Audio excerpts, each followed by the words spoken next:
پھر کمال کی بات تو یہ ہے کہ اس نقصان کے سلسلے میں کوئی احساس بھی مسلمان کو نہیں. میں اس کو ایگزامپل کے ذریعے سمجھاؤں.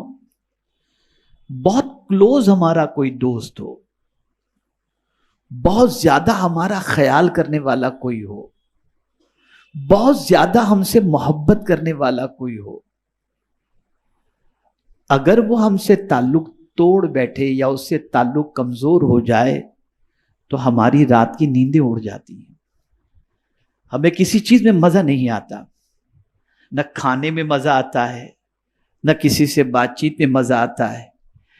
ٹیمپریچر بالکل ہائی ہو جاتا ہے اور ہم اس کو جھڑکنے لگ جاتے ہیں. ایک عام انسان جس سے آپ محبت کرتے ہیں، جو آپ کا بھلا چاہنے والا ہے، اس سے تعلق کمزور ہو جائے تو آپ کا یہ حال ہے. قدرت سے تعلق کمزور ہو گیا، کوئی فرق نہیں پڑا. آپ کہیں گے میں 5 ٹائم کی نماز پڑھتا ہوں، میں نے رمضان کے روزے رکھے، میں تلاوت بھی کرتا ہوں. تو اب میں آپ سے یہ سوال پوچھتا ہوں کہ کیا اتنی ساری چیزیں آپ کے رب سے تعلق کے مضبوط ہونے کی دلیل ہے؟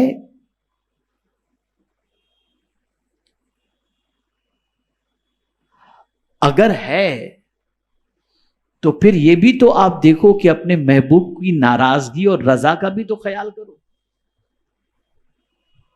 کبھی آپ نے سوچا کہ مجھ سے کون سی ایسی چیز ہو رہی ہے جس کی وجہ سے اللہ عز و جل اور اس کے رسول صلی اللہ تعالی علیہ وسلم کے فرمان کا اثر میرے دل پر نہیں ہوتا؟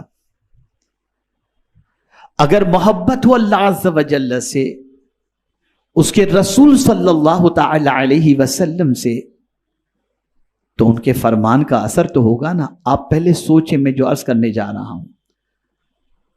آپ نے اگر اپنے باپ کو بڑا مانا ہے، باپ کا رسپیکٹ، اللہ کی ذات ساری تمثیل سے پاک ہے، باپ کو آپ بڑا مانتے ہیں، آپ جانتے میرے باپ نے مجھے بڑا کیا، میرے باپ نے مجھے کھلایا، میرے باپ نے تعلیم دلائی، میرے باپ نے کپڑے دیے، میرے باپ نے یہ کیا، میرے باپ نے وہ کیا، یہ ساری چیزوں کو آپ جانتے ہیں.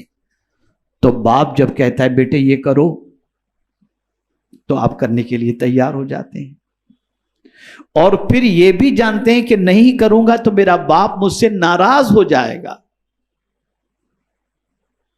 کبھی آپ نے یہ سوچا کہ باپ کو بھی روزی اللہ دے رہا ہے، باپ کو بھی پیدا اللہ نے کیا، مجھے بھی پیدا اللہ نے کیا، میں اپنے باپ کی بات نہ مانوں تو باپ ناراض ہو جائے، میں اپنے رب کی بات نہیں مانوں گا تو میرا رب ناراض نہیں ہوگا؟ یہ خیال کیوں نہیں آتا؟ یہ کیفیت کیوں پیدا نہیں ہوتی؟ آج اسی پر سے میں پردہ اٹھانے کی کوشش کروں گا تاکہ آپ جان سکیں کہ نصیحتیں کن کو فائدہ پہنچاتی ہیں اور کن کے دل پر نصیحتیں اثر انداز ہوتی ہیں. اگر اللہ کی آیت کا اثر، اللہ کے رسول صلی اللہ علیہ وسلم کے ارشاد کا اثر ہمارے دل پر نہیں ہوتا تو اس کا مطلب یہ نہیں کہ قرآن معاذ اللہ بدل دیا گیا. جو صحابہ کے زمانے میں تھا وہ قرآن اور تھا اور آج قرآن وہ ہے، یہ ہے نہیں. قرآن اس وقت بھی وہی تھا جو آج ہے، لیکن وہ سنتے تھے، زندگی بدل جاتی تھی. ایک مثال صرف آپ کے سامنے پیش کروں. مکے کی سرزمین پر جو لوگ شراب کی حرمت سے پہلے شراب پیا کرتے تھے، پانی کی طرح پیا کرتے تھے، کوئی دسترخوان ایسا نہ ہوتا جس میں شراب موجود نہ ہو. لیکن جب شراب کی حرمت کا حکم نازل ہوا اور رسول اعظم نے مدینے میں اعلان کر دیا کہ آج سے اعلان کروا دیا کہ شراب حرام ہو چکی ہے، تو سب نے فوراً شراب چھوڑ دی. یا اللہ ماجرا کیا ہے کہ سگریٹ نہیں چھوٹتی اور شراب چھوٹ گئی؟ تو جواب ملے گا اسی کو تلاش کرو کہ ان کے دل میں وہ کیا چیز تھی جس کی وجہ سے حکم الہی اور حکم رسول پر انہوں نے عمل فوراً کر لیا. اسی چیز کو مجھے آج سمجھانا ہے. اگر یہ سمجھ گئے آپ اور اپنی اصلاح کر لی تو اللہ چاہے گا تو انشاءاللہ العظیم رب کے فرمان اور اس کے رسول صلی اللہ علیہ وسلم کے فرمان کا بھی اثر ہمارے دل پر انشاءاللہ العظیم ہوگا. میرے پیارے آقا صلی اللہ تعالی علیہ وسلم کے پیارے دیوانوں، قرآن کہتا ہے فَذَكِّرْ فَإِنَّ الذِّكْرَىٰ تَنفَعُ الْمُؤْمِنِينَ، نصیحت کیجئے اس لیے کہ اہل ایمان کو نصیحت فائدہ پہنچاتی ہے. کس کو فائدہ پہنچاتی ہے؟ بولیے، اہل ایمان کو. اب اگر میں آپ سے سوال کروں کہ آپ مومن نہیں، تو آپ کہیں گے حضرت کیسی بات کرتی ہیں، ہم تو مومن ہیں. تو جب مومن ہیں تو پھر نصیحتیں اثر کیوں نہیں کر رہی؟ کیوں اللہ کا حکم سن کر زندگی نہیں بدل رہی؟ تو اب یہاں پر میں آپ کو سمجھا دوں، ہم اصطلاح شریعت کے اعتبار سے تو مومن ہیں، لیکن قرآن مقدس میں جو مومن کے اوصاف اور حضور صلی اللہ علیہ وسلم کے ارشادات کے اندر جو مومن کی تعریف کی گئی ہے، کیا اس اعتبار کے ہم مومن ہیں؟ آئیے میں آپ کو صرف ایک آیت اور ایک حدیث کی روشنی میں پوچھنا چاہوں گا. پہلی آیت، انما المؤمنون الذین اذا ذکر اللہ وجلت قلوبهم واذا تلیت علیہم آیاتہ زادتہم ایمانا. اب یہاں مومن کی ڈیفینیشن قرآن بیان کر رہا ہے کہ مومن تو وہی ہے کہ جب اس کے سامنے اللہ ذکر کیا جائے تو اس کا وجود کانپنے لگتا ہے، اس کا دل کانپنے لگتا ہے. وجلت قلوبہم، اس کا دل کانپنے لگتا ہے. وَإِذَا تُلِيَتْ عَلَيْهِمْ آيَاتُهُ زَادَتْهُمْ ایمانا، اور جب ان کے سامنے آیات کی تلاوت کی جاتی ہے تو اس کا ایمان بڑھتا چلا جاتا ہے. یہ مومن کی ڈیفینیشن بیان کی گئی. کیا ہماری یہ کیفیت ہے؟ کیا ہمارا یہ حال ہے؟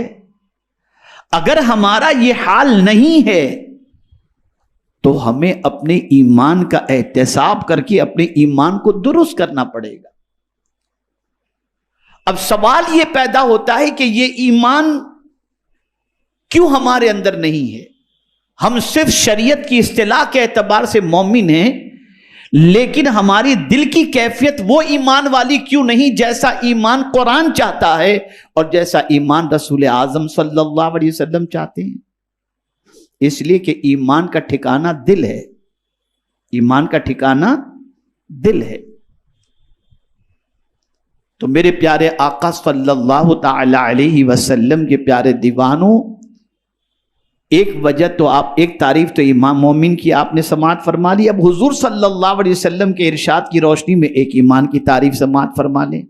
لا یؤمن احدکم حتی اکون ہواہ تبعا لما جئت بہ. آقا کریم صلی اللہ علیہ وسلم فرماتے ہیں تم میں کا کوئی شخص اس وقت تک کامل مومن نہیں ہو سکتا جب تک کہ اپنی خواہش کو بھی میرے لائے ہوئے دین کے تابع نہ کر دے. خواہش بھی جو انگڑائیاں لیتی ہیں، ان خواہش کو بھی دیکھو کہ حضور کے دین کے مطابق خواہش ہے تو اس خواہش کو پوری کرو. اگر حضور کی شریعت کے خلاف کوئی خواہش پیدا ہو رہی ہے تو اس خواہش کو جب تک کہ تم چھوڑو گے نہیں تب تک کمال ایمان اس دولت سے مالا مال نہیں ہو سکتے. اب میں آپ کو بتاؤں، یہ دل میں ایمان رہتا ہے، اور جب دل خراب ہو جائے،